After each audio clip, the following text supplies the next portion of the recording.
Welcome. I'm Riley Karsh. I'm Tova Kopan. We are thrilled to bring you the We Go Boldly podcast. Let's talk big burning questions, life changes, and maybe a bit of personal business. Let's be bold and brave together. Are you ready? I am. Here comes the show.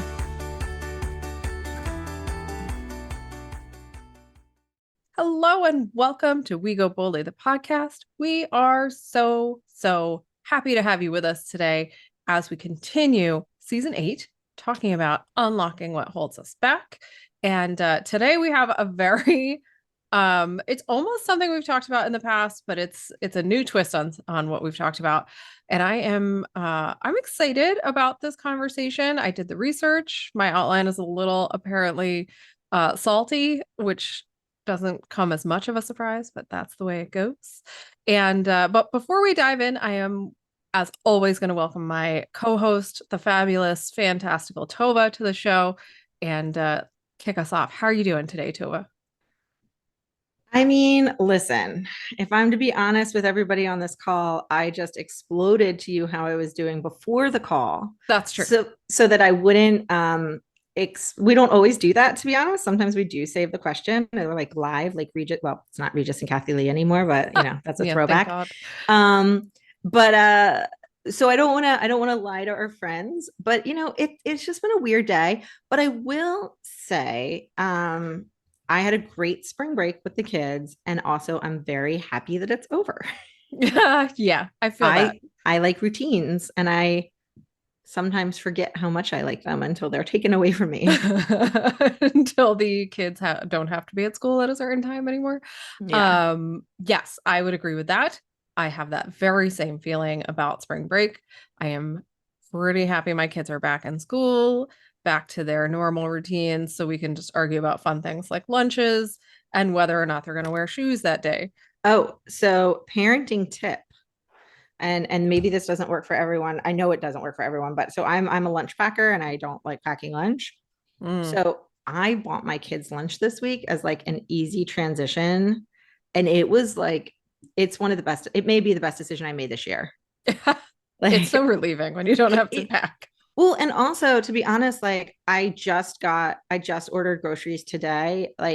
So I didn't have that panic on Sunday so it just, like I said, it was, we had enough milk to get us through, but like, I highly recommend, and maybe that's just like, if there's something that you're like, wow, if I throw $20 at this problem, it won't be a problem. If you can throw the $20, like, yeah, some of the amazing solutions are not $2,000. They're just like legit $20. You know what? That's an interesting segue into our conversation today. And this is gonna be a roundabout explanation of why I that's don't a know segue. where you're going. And we'll see if I can hold the thread in my own mind, because I start talking and then I forget what I'm talking about. Yay. But today we're going to talk about faith as being more than a leap. And what do we mean by that? And that's the whole conversation today. What do we mean by that? And how do we get there? I call this risky business today because I'm old and I enjoy that statement. But what we're talking about is, why faith is connected to unlocking what holds us back. Why do we keep talking about faith on our show? As, two people who are not overtly religious and certainly I don't find myself at church on a Sunday or synagogue on a Saturday or any of those, potential places of where you would worship. But we talk about faith a lot. And the reason, in my opinion, that we talk about it is that faith is something that is the basis for so much of our core value. Yeah. And we don't realize it, right? Like, because when you think of faith, often you think of like the Judeo-Christian definition of faith, and that, it has to do with God and all of that. And for a lot of people it does, and that's great. And there's nothing wrong with that. But what we're talking about is, how does faith play a role in your ability to function in the world, right? And we may think that it has no role, but we would be wrong if we think that, because you can't possibly make decisions in life without having some level of faith, right? And it's what is the faith in, and how have you developed it, and why does it matter? So that's what we're talking about today. It's a sort of esoteric conversation, which are some of my favorite things to do. Um, but I think it's going to be helpful to those of us in the world who are uncomfortable with the term faith and who have struggled to talk about it. People get very emotional about the word faith, and people get very attached to their own definitions of faith.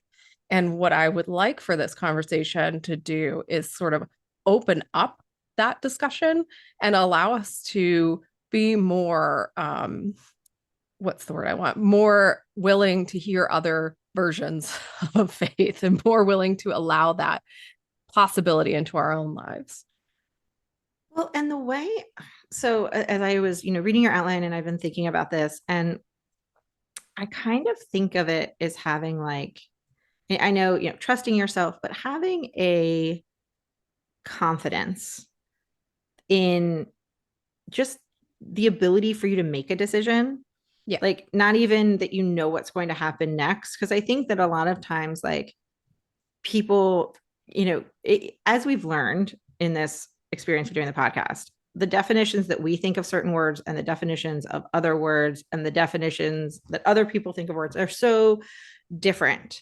But like, if you trust yourself to, when you go into the room, I'm thinking like a boardroom or something, that you are going to be able to, that you have faith that you are going to be able to voice what your concerns are and that people are going to listen to you.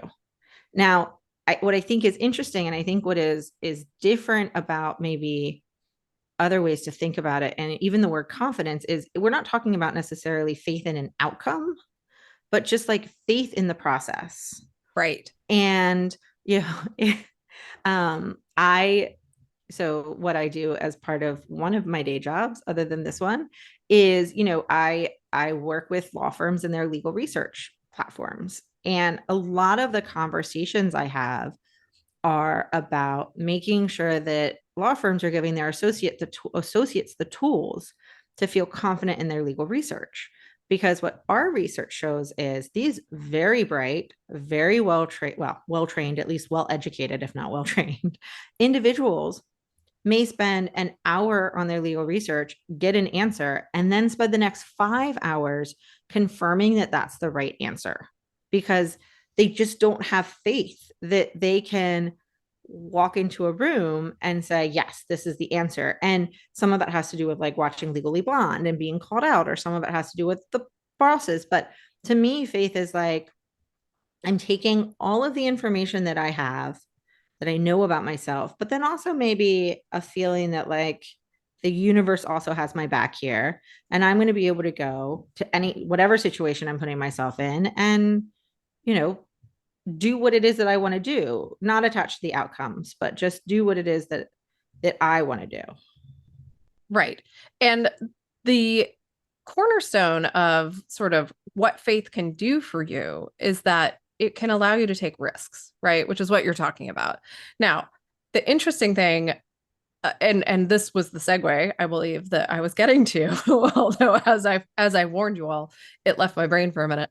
But what is interesting in some of the articles I read and preparing for today is this concept, and I had never thought about it this way, of, we often think our fear is directly related to the level of the risk we're taking. Mm. And so what does that really mean? The example they used is, so, the scarier something feels, the riskier it must be. So in one way, you might think, like, if you don't like public speaking, right? Like, you're terrified to go up on stage and give a big speech and be in front of people, and that feels really risky. You're maybe then not afraid to get in your car and drive home, right? Which one is actually risky? Which Right. one could actually cause you harm? But the fear itself is telling you something different. So the fear is lying to you, and your brain is lying to you, like we like to tell you. And where does faith come into play here? faith is the thing that gets you over the hump of the fear, right? It gets you Mm. past the fear. You have to have faith. What do you have faith in? That's the ultimate question, right? Do you have faith in yourself? Do you have faith in the universe? Do you have faith in the people around you, in the preparation you've done? All of those things come together to allow you to make choices and take risks that then help you get clear on what you want out of life. Like when you take a risk and take a chance, that's how you learn and grow. We've talked about that at length on the show, I think. Yeah. And and it's true. Like there's no I don't think there's any way of getting around it. If you want to grow in life, you have to take chances. You have to take risks. You have to try new things. Um and so your faith in whatever you can think of is what's going to help you do that. Um and you're never going to take a risk unless you have some degree of belief in yourself, right? Like, even if you don't know it, even if it's not a conscious, yes, I know I can do this and I'm really invested in what I'm doing and I have so much confidence and all those things, you wouldn't make a decision or take a risk or move forward in any way unless you had some level of faith in your ability to do the thing you're trying to do.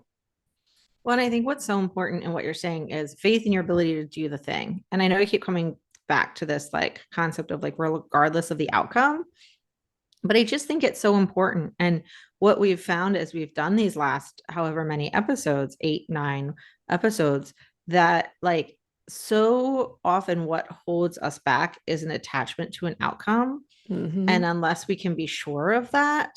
And so, I think that faith, it's focused on doing whatever it is, the thing that you want to do, right? And you don't know what the outcome is going to be. And I know there's that saying, and I like the saying in theory about, what would you do if you knew you couldn't fail? Right. And I like that, except that I think failing is okay. And I think we should, normalize failing. So I want to say, what would you do if you knew that no matter what happens, it'll be okay? Yeah. Right? Like that's a better, I think, if I may be so bold, that's a better saying. Like, what would you do if you just knew the outcome would be okay, whatever it was? Right. And I mean, I'm hoping that's something I'm trying to instill in my kids where, you know, I look back to, for example, my son had a tryout and for baseball for his travel team.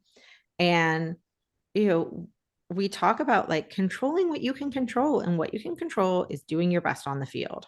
And even that's not totally in your control because oftentimes there's like throwing and catching plays. And if the kid throwing to you is always throwing it in the wrong place, like you can only do so much. And if the guy, throwing the pitch to you is just like out of whack for you and then gets it in for the next kid, like, you just do the best you can do. And are you going to be proud of you? Like the goal is to be proud of yourself, even if you don't make the team. Right. And, I think that as we get older, those decisions get harder where it's like, well, I could try this or I could try that. And as we've talked about in the past, like the safety is never really as safe as we think it is.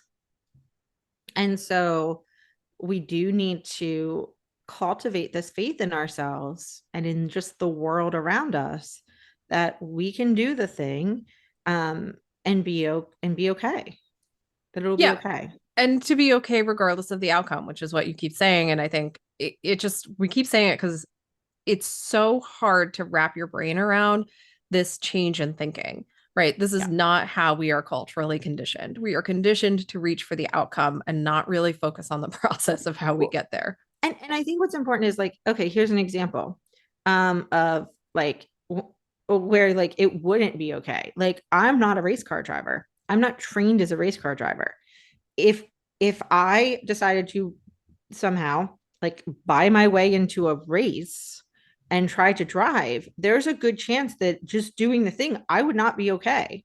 Like there's a really good chance. So we are not telling people, like we're not like just take all the risks, take Right. every risk. Like, and as we said in the last episode, like there are calculated risks, and that's Right. what we want to talk about, the faith you need to be willing to take those calculated risks. Well, and it's a catch 22 because also the calculated risks are what develop your faith, right? It's maybe it's not, it's a chicken and egg. I don't know. You kind of Yeah. do it goes circular. So the more risk you take, calculated risk, or what the psychology refers to as positive risk, it's the greater your ability to have faith in yourself will become, because either you'll take a risk and you'll fail and you'll get back up and you'll keep working, right? Or you'll take a risk and you'll succeed, whatever that looks like, and you'll Right. keep going. But no matter what happens in the outcome, the process is what develops your faith. The process is what develops your feelings of self-worth, your feelings of self-trust,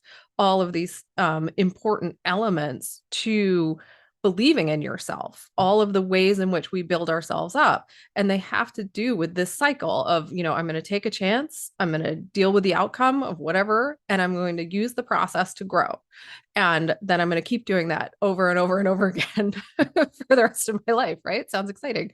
And that is what is going to make you have faith in yourself, or have faith in your environment, or the universe, or your peer group, or your company, or whatever it is that that relates to the process you're going through. Um, and what I think also is important is to remember that your journey is not going to look like anyone else's journey. And I bring this up, just as a caveat, because we like to talk about social comparison here. It is a dangerous, dangerous habit that sometimes helps us, but most of the time drags us down. And that kind of social comparison that you might be participating in is not going to help you take more educated risks, right? More positive risk. It's going to cause you to take risk that maybe doesn't even apply to your life. And that's where we get ourselves in trouble and find ourselves driving race cars when we've never driven one before, Tova. I haven't which done sounds it. sounds exciting. Um, so we do need to take a quick break. So let's do that. And when we come back, I want to go into this concept of, what does it mean to believe in yourself, and how do we grow that? How do we get there? So we'll be right back, everyone. Tova here. I'll admit, when I think of a coach, I immediately think knee-high socks, whistles, and clipboards. Is it because I love Ted Lasso? Maybe. I mean, I think it's a good look for you, if I'm being honest. Thanks, I think. Anyway, that's not the kind of coaching we want to talk to you all about. True. We are talking about life and transition coaching, though I do still love a clipboard and a tube sock. Both Riley and I are lucky to have worked with incredible coaches throughout our lives. Before that, though, we struggled with where to start, believing in what coaching could really do for us, and, of course, putting ourselves first. Taking the leap and working with our coaches made all the difference. They gave us direction and support when we needed it most. Now, we are fortunate enough to be coaches ourselves, and we're excited to pay it forward. We can help you figure out where to start, create a roadmap, keep you accountable, and get to living your limitless life. Sounds pretty great. So if you want to figure out your next steps, check out our services at goboldlyinitiative.com/services. We can't wait to talk to you. Now, back to the show. Okay, welcome back to the show. Before we took a break, we were talking about belief in yourself and what does that mean? How do we create it? Like, what are there elements to it? What is it all about? And I found this very interesting study about how you define believing in yourself and how you grow your self-belief, which I don't is not actually a term, but I'm making it a term. I don't know. And so I really liked this explanation, and it's stuff that is probably obvious to everyone, except for the fact that we don't sit around and think about it necessarily, right? Like once you hear it, you're like, oh, that makes sense. But beforehand, when are you ever thinking about these things? So, unless you're Tova and I, and then you're thinking about them all the time, All the time. all the time. So, but believing in yourself means having confidence in your own abilities, being able to trust yourself to do what you say you'll do, knowing those efforts will result in the desired outcomes. That's directly from the article that I was reading. So it comes from a whole bunch of experiences, all related to how you think and how you function in the world. So, self worth, self confidence, self trust, autonomy, and environmental mastery. That's what we're going to talk about next. Light topic. Um, so I think self worth, everyone understands, is the sense that you have value as a human being. Where do we get our sense of self worth? Well, hopefully you get it from inside and you have it just because you're a human being and you exist and therefore you are worthy.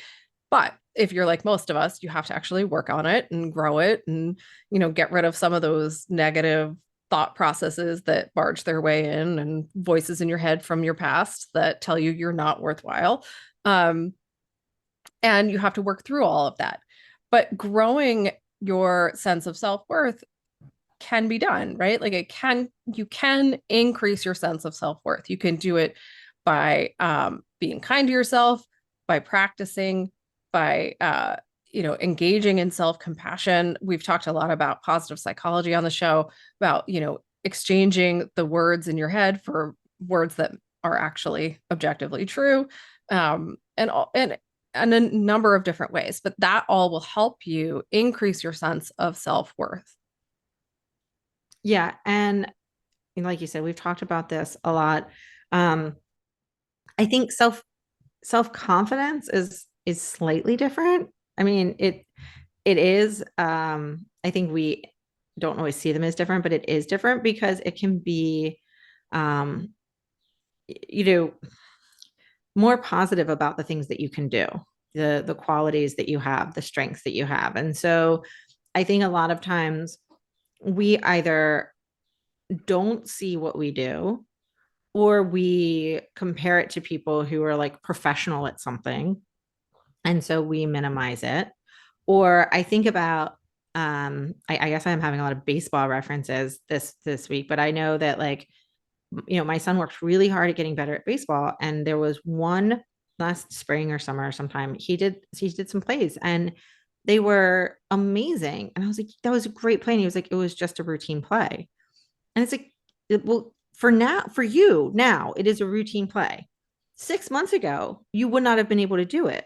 Like, and I think that is where it is so important for us to let go of some false, well, true humbleness, but in ways that don't serve us, Right. and really focus on what we are good at, and recognizing maybe you're comparing it to things that happened, like look at how far you've come for a lot of things, or look at what you have done, because that is where you'll see things that are easy today may not have been easy for you before. Yeah, and this highlights what we've been saying all throughout the show, which is focusing on the outcome is not the way to succeed, right? Like if your whole focus is on becoming a professional baseball player and all you're worried about is the outcome, and if you're not already a professional baseball player, then you're going to be unhappy. You're going to be unsatisfied, right? But if you are focusing on the process, then you'll be able to see, you know, 6 months ago, I couldn't make that play. Now I can. And so the process is working. Maybe I'm not at the outcome I want yet, but the process I'm going through is successful. It Well, is yeah. happening.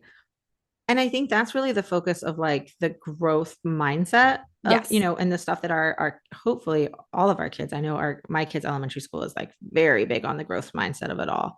And, it's where when you're complimenting kids on their artwork, it's not supposed to, not supposed to, you shouldn't, I guess. I don't like those words, but a better way to compliment artwork is like, wow, I really like what you did with the color, or wow, you can tell you took a lot of time, in this, as opposed to like, oh, that's a pretty picture, right? It's complimenting the process versus the outcome.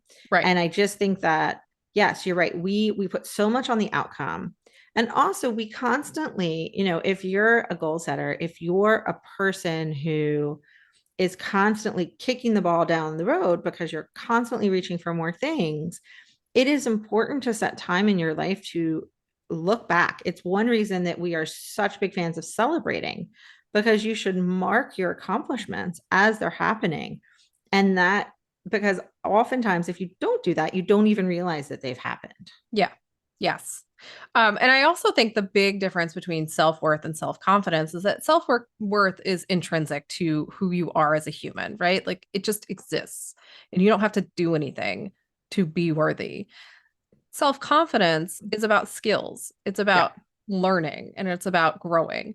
And so I think that's the big difference between the two. They are often interchanged, I think unfairly, because self-worth doesn't rely on you actually learning anything. Like you're born, you're worthy. Um, which I know is actually a hard concept for a lot of us to wrap our brains around, but it is, I think, the truth. It is the truth. So another aspect of trusting yourself, or I should say, another aspect that comes into play is trusting yourself. So, self trust, which is another term I learned doing this research that I would not have focused on before. But I really like this one. And I think this is important, certainly for me personally. And so, self trust is faith that you can rely on yourself. Um, one big aspect of this is doing what you say you're going to do. Now, this is hard because like I'm the kind of person that's like, okay, on Monday, I'm going to, stop drinking 6 cups of coffee a day, which is never going to happen, but whatever. That's the example I'm going with. Or on Monday, I'm going to start drinking, the right amount of water every day. And then I get to Monday and I'm like, oh, maybe I'll start that on Tuesday. And so I think it's very interesting to think about how when you can trust yourself to do what you say you're going to do, maybe not for other people, because that's a lot easier. Like it's a lot easier to do what you say you're going to do for Yes. somebody else. It's really hard to do what you say you're going to do for yourself for a whole host of reasons. That's probably a whole other episode that we could, have at some point. But being able to trust that you're going to do the things you tell yourself you're going to do. Now, the second component to that is to be honest with yourself. So if I'm telling myself that I'm going to stop drinking so much coffee on Monday, I'm lying. Like I can't trust myself to do what I say I'm going to do because that's a lie. Like I'm not being honest with myself. I'm not going to do that. I don't want to do that. I don't feel like I need to do that. But for some reason, I'm going to say I am. So you have to be honest with yourself. Another component to that is living your values, right? Like you can trust yourself if your life is in alignment with what your core values are. I will say a quick shout out to our personal mission statement course that you can get online. This is a great way to figure out what your values are. Some of us don't know. Some of us have values that we haven't really thought about before. Some of us just need some time to focus in on it and figure it out.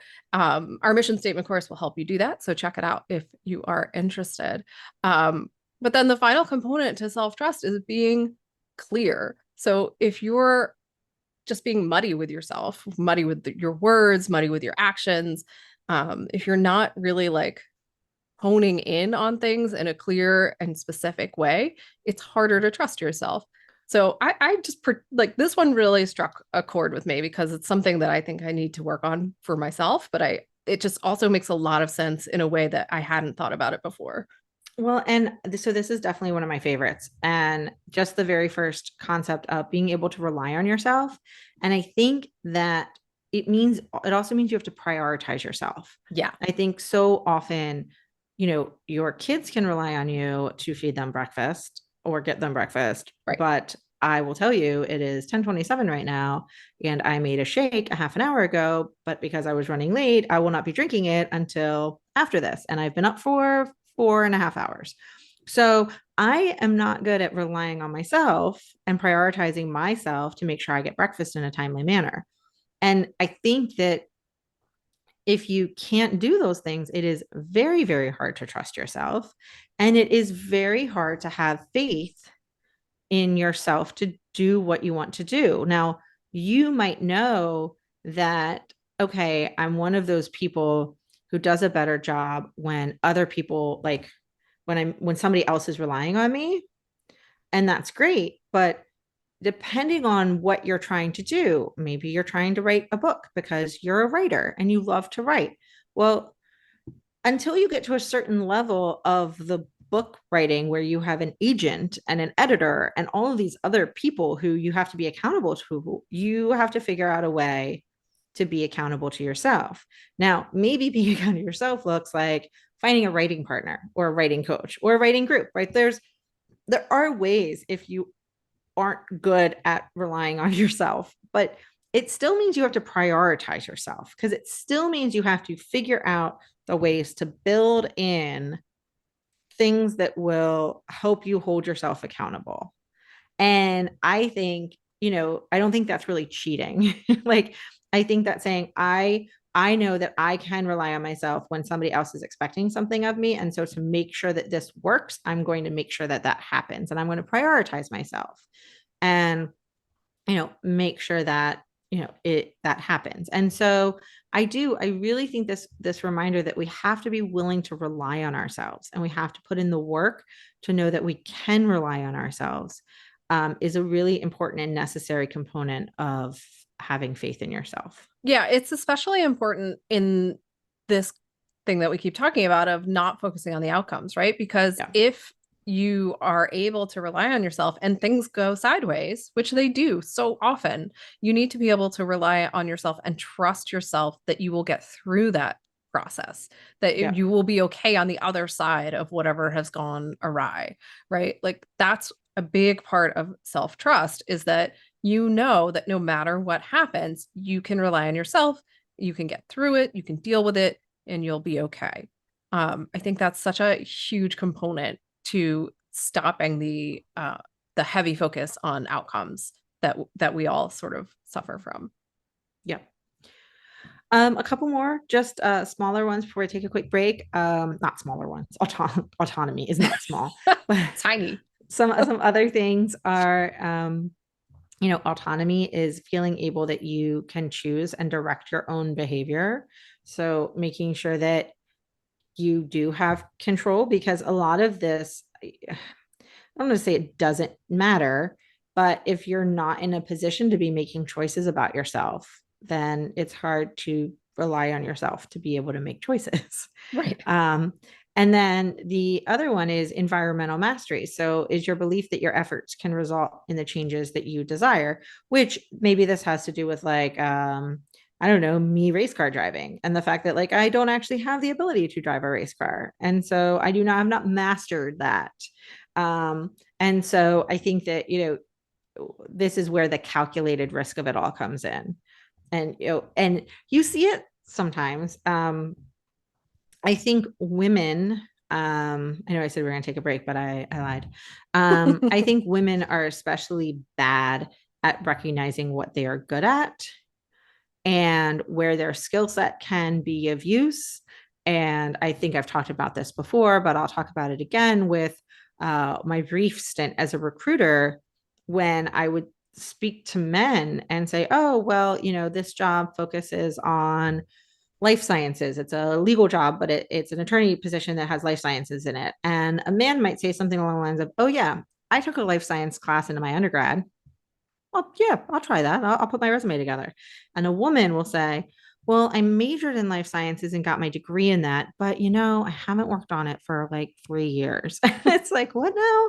So I think that this isn't just about the matter of having the ability, but recognizing that you have the ability. Yes. And that is that's where self-confidence comes in and all of that. But it is a very important component. Yeah. So with that, we can take a quick break. In case you didn't already know, we love talking. True story. More than simply talking, we love researching, prepping, and bringing this podcast to life. We launched We Go Boldly with the goal of reaching people dealing with the kinds of questions and concerns that we also face. Things like how to hear my inner voice, how to make sure my habits are worth it and stick, how do I feel my feelings and still manage to function. After years of personal work and lots of trial and error, we realized we have a lot to share on these topics. Now we've been broadcasting for over a year and we are proud of our podcast. And to no one's surprise, we still have a lot to say and talk about. We sure do. We need your help to keep going. Every episode takes time and money to create, and we would love your support. So, if you like what we are doing, please support us by joining our Patreon community and becoming a monthly subscriber. Join our Patreon community today at patreon.com/wegoboldly. We are so grateful to all of our supporters. Now, back to the show.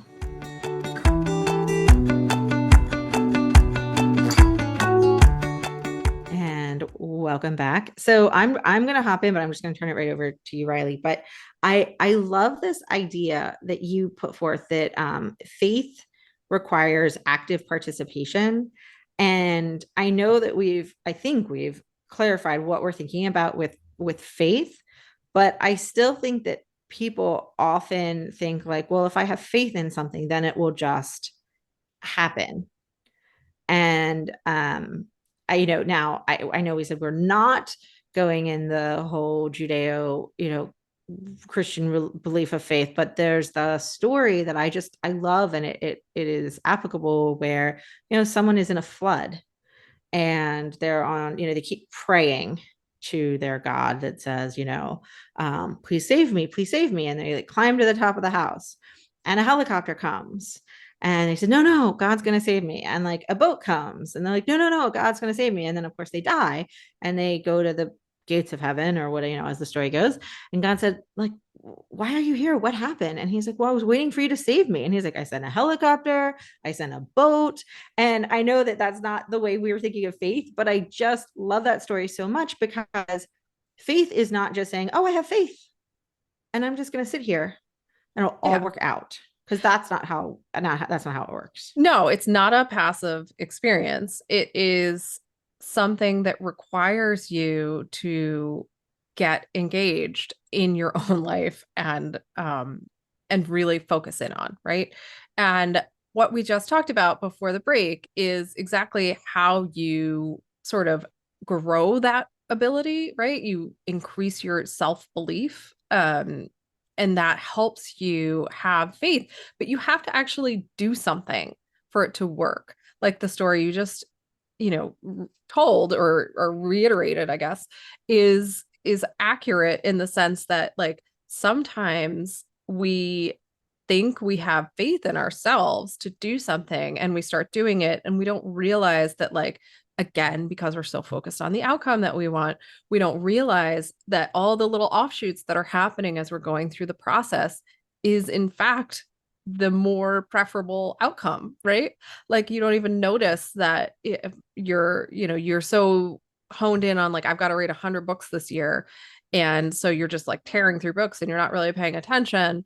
But somewhere along the way, you had a great idea of a book to write for yourself. But you're like, no, no, I got to finish these 100 books to get to my goal. And you forget the idea. I'm just, thinking off the top of my head here. But if that happens, right? Like your faith has been misapplied. It's like you missed the boat. Not to go back to your example, but it's also necessary to start to learn to trust your instincts, to have faith in yourself, to expand your circle so that the people around you are building your faith in yourself, building your faith in them.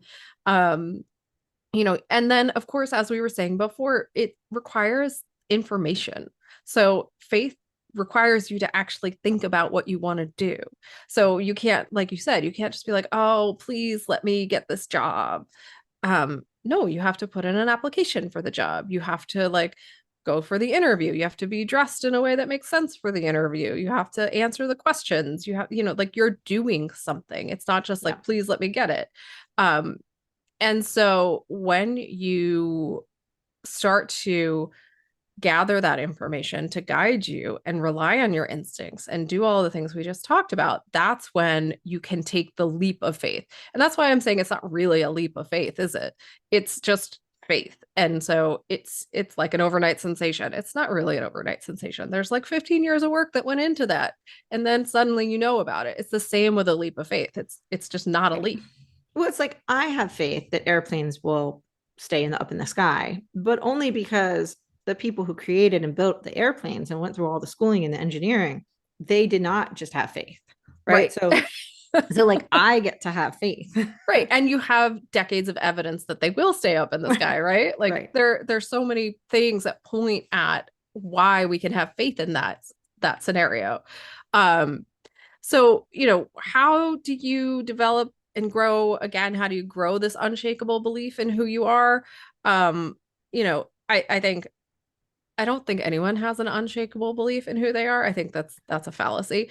However, I think there are people who have more faith in who they are and have worked on focusing in on that particular skill set of believing in who they are. Well, and I think I want to highlight what you just said about how you don't really think that there is anyone who has that like unshakable belief in who they are. And I think that that is really, really important.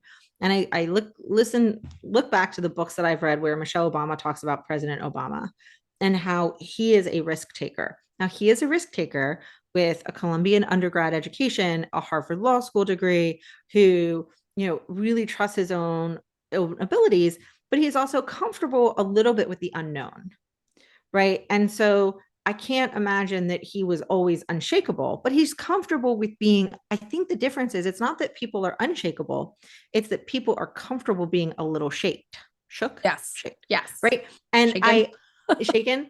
Yeah. I recently there was a Saturday Night Live on April 1st, Fool's Day, that I had my kids watch the Weekend Update because the Weekend Update actor Colin Jost, who, is the longest running Weekend Update anchor in history. He may be the longest running head writer at this point at SNL. He has a book. He's married to Scarlett Johansson. Like he went to Harvard. He's clearly very capable. And I know that comedians are not known for their overconfidence, oddly enough, like if you read enough memoirs by them. Yeah. But it took about 3 jokes on the Weekend Update where Michael Shea had asked the audience to just not laugh as loud for him, Colin, as they did for Michael, just as an April Fool's joke. It took about 3 jokes for him to go, "Oh my God." And when he realized it was an April Fool's joke, he goes, "I'm sweating. My whole body is sweating." And so I think that it is important that we realize that it is not that people are unshakable. It Mm-hmm. is just they're willing to be shaken. They're willing to feel uncomfortable and they have faith that it's going to be okay. And that like if it's not okay, then they'll figure it out. So it is okay. Like they are okay with the shaking. Right. Right. And I guess that's what I mean, right? Like that Yeah. it's not it's there is nobody who has perfect anything. And so if that's what you're striving for, like just stop. It's not happening. But you can strive to improve and you can strive to feel more comfortable and more confident and to better weather those kinds of moments where you are shaken, as you were just describing. So how do we do that? This first one in the list that I found, I hate the way it's phrased, um, but I agree with it. So here we go. It's the first thing they say is to think positive. Now, I don't like this because I think people take it too far and they think positive and put themselves straight into denial about how their life really is. And I don't think that's healthy. However, you can use positive psychology and use techniques to help you change the way you think about the world. If you are, a glass half empty, everything's garbage, the world's going down sort of mentality, I would encourage you to research positive psychology, get a therapist, and work on this because you can change the way you look at the world. You can change the way you're thinking, and that will that will affect the way you feel generally about yourself, about everyone else. It will improve your life tremendously. Well, and what I love about, I don't know where I read this or heard this, or I have no idea how it's in my head, but that people who are realists are actually really positive because they look around the world at its current state and they're able to say, yeah, but something good can still happen, right? So it's Right. like it's the person who doesn't look at the glass half empty or the glass half full and just says, Yep. hey, there's water. Isn't that Yes. great? Yes. Yes. Like, It's and in the middle. yeah, Yeah, yeah, I yeah. can No, drink totally. it. Exactly.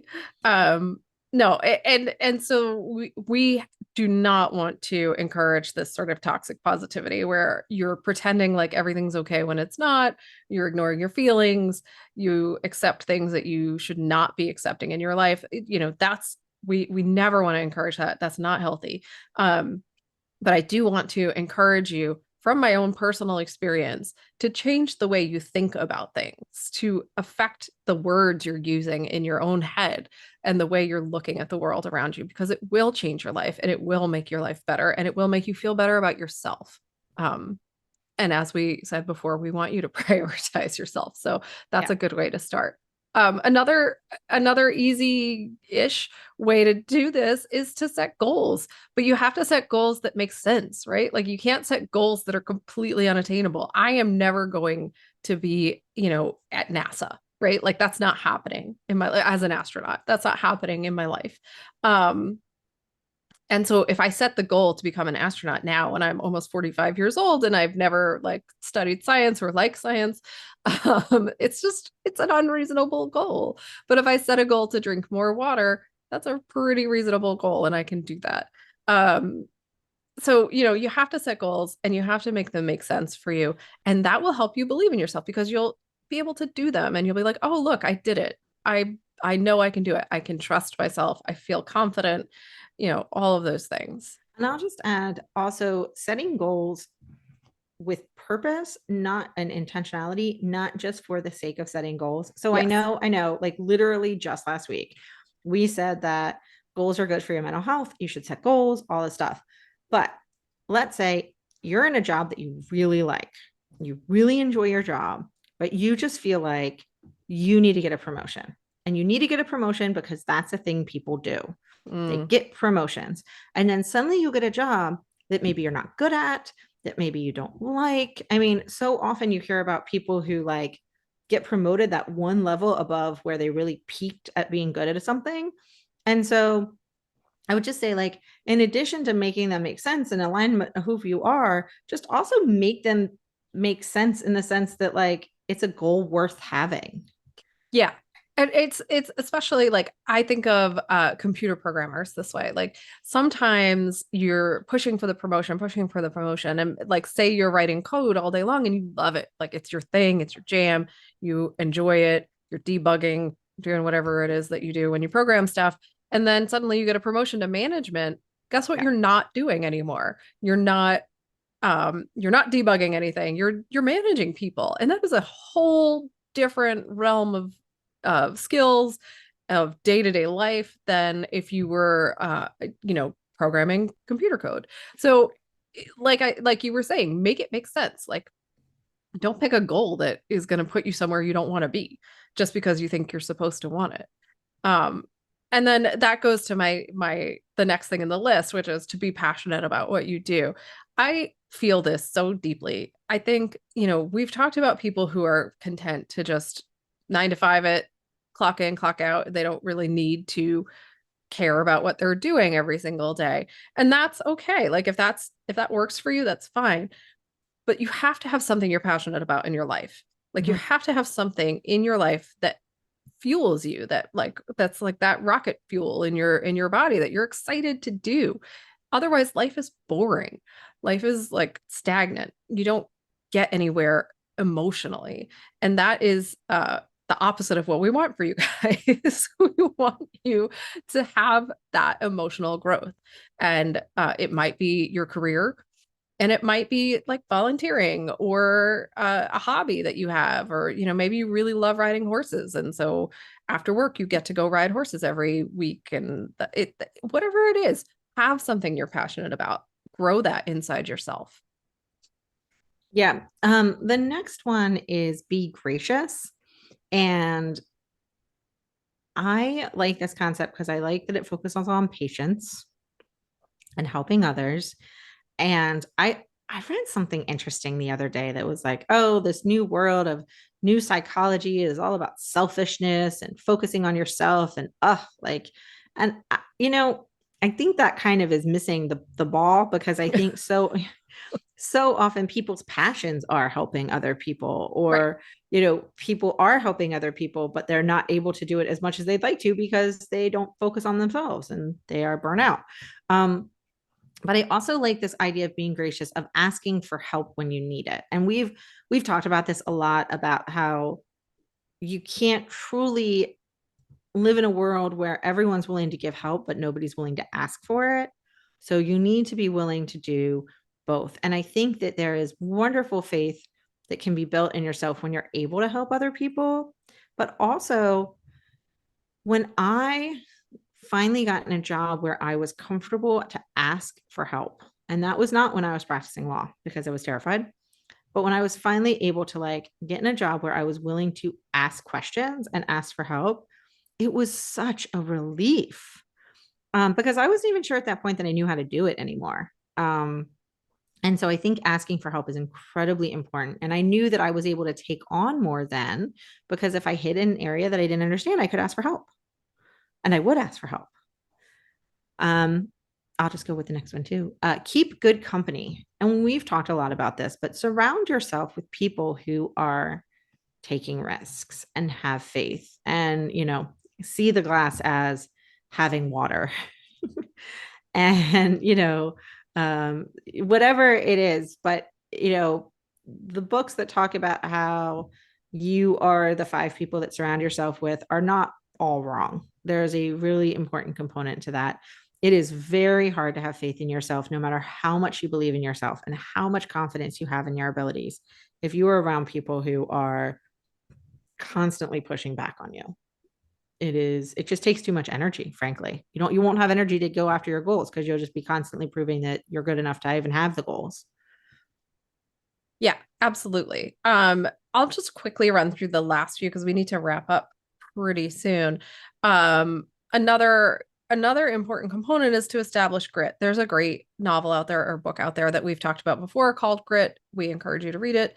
But it really means dealing with rejections and setbacks, because that is what is going to help you grow. We don't grow just from being successful all the time. We grow from learning through our failures. And so that's super important. A couple that are important, but sort of self-evident: believing in yourself, finding ways to be inspired, maintaining your physical and mental health. All of those things are going to help you increase your belief in yourself and your ability to have faith and to take those quote leaps of faith. So I think we can almost get to homework. But before we do that, real quick, the risk-taking aspect of having faith, we haven't kind of dove, I don't know. We haven't gone too deeply into in this episode. However, we will say very quickly that risk-taking is obviously directly related to faith, right? Like if you don't have any faith, you're not going to take any risks. So the degree of your faith in yourself will determine the number and size, I guess, of risks you're willing to take with your life and with your, not your physical life, by the way, but with, or maybe if you're really into like skydiving and base jumping and all those things.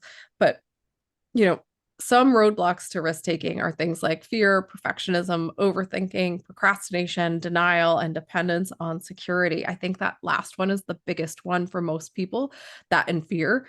But they're tied together. So if you are dependent on staying where you are to feel safe, then it's going to be pretty hard to take a risk. Um, and then your faith is going to stay kind of where it's at right now. Yeah, I mean, it's quite a list. I was sort of just like drifting off into space as I was thinking, oh, fear, perfectionism, Yeah, all overthinking, the procrastination, things. all the things. But But they're all things we've talked about on the show. I mean, it's yes, not, none of this should be news to any of our longtime listeners. no. And there's things to do, right? Like there's things to do to encourage your calculated risk taking, which we've talked about, right? But embracing change. I'm going to be just beat a dead horse here and say, like, try something new, anything new. It's so exciting to try something different and know that you can do it. And also know that you can be like, oh, I didn't like that. Or, oh, I like that. Like, Right. it's amazing when you have lived a life where all these decisions that you've made maybe were made, a long time ago, and you don't even remember making them, or, remembering that you decided, like, oh, I want to get married and have kids. Like, that decision could have been made 30 years ago, and you just went along with it. And it's a good decision and you're glad you did it. But like, it's fun to be able to say, oh, I tried that out and I didn't like it, as much as it is fun to say, oh, I found something new I really love. Um, Sharing the risk with others, right, is incredibly important. We've talked about that. Practicing mindfulness. And this, I think, goes closely with taking a pause. What I have found when I've done a lot of like emotional work and digging in myself, therapy, that kind of stuff, is that the things come in cycles where like I'll have some really intense months, and then it's just like, okay, we're just gonna coast for a little bit and like let the rest of me catch up. And so I think pauses are incredibly important, and it lets the rest of you sort of catch up with any changes that are risks that you've made or changes that you've made. You don't need to be taking a big leap every day. I would discourage that, actually. Yeah, that sounds exhausting. Um, yeah, all of that absolutely true. And why, in the context of our season, does this matter? I think just to come full circle back to the beginning of the episode, when you want to figure out what's holding you back, take a look at the risks you're taking in your life or not taking. Take a look at how much faith you have in yourself and think about, what's missing for you, if anything.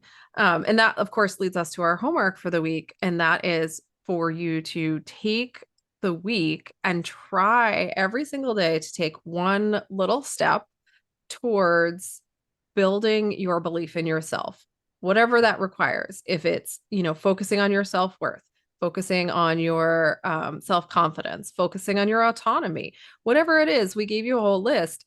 Have a look at that and then figure out what can you focus on this week to increase your belief in yourself. Once you've done that, see what happens to the risks you're willing to take and see if it changes anything. It's not going to change in a week, like overnight, Mhm. but it will change over time if you keep doing this. So beyond that, join our women's circle. We meet every week. We will help you with this in the circle.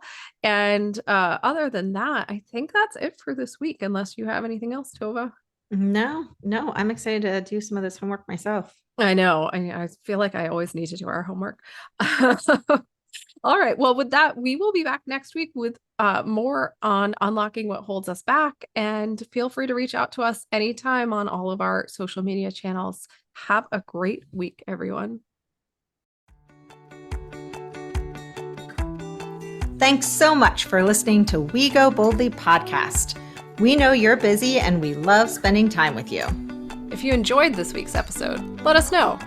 Head to Apple Podcasts right now to rate and review our show. While you're there, be sure to click that subscribe button. Want more us time? Follow us on all the socials at Go Boldly Together. Want even more us time? As in all the coaching pizzazz. Find us at goboldlyinitiative.com for all the info. We will be back with more excitement, research, and deep thoughts next week.